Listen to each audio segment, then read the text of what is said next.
यो घचाघुचु गरिरहेको छ पुरै प्लेन यो बादलले गर्दाखेरि।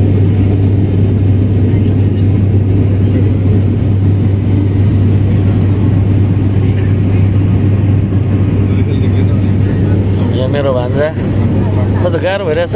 अहिले हामी ग्राभेलमा हिँडिरहेछौँ नि त। अब पिच गर्नै बाँकी छ। अनि बजेटै परेको छैन अरे नेपाल सरकारले। यो वर्ष पर्यो होला नि। अब चाहिँ पार्छ कि कचाकुचुक गर्छ। अहिले त झन् अलिक खाल्टो खाल्टो पनि आए जस्तो छ। गडाङ र गुडुङ गरिरहेछ। कस्तो फिल भइरहेछ? छादा उन आँट्यो भने ड्राइभर सिट छेउमा बस्ने कि अगाडि ड्राइभर सिटमा झ्यालको छेउमा।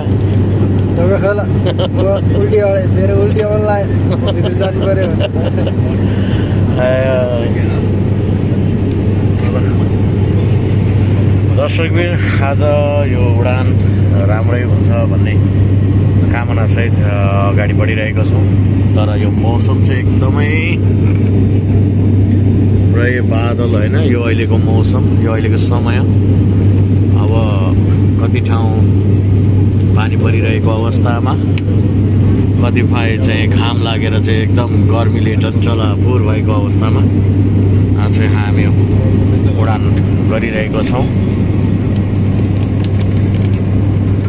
कस्तो लाग्छ प्रतिक्रिया दिनुहोला तपाईँहरू पनि यसरी उडान भर्दाखेरि तपाईँहरूको पनि एकदम यात्रा कामनाका साथ अगाडि बढोस्, राम्रो होस् भन्न चाहन्छु।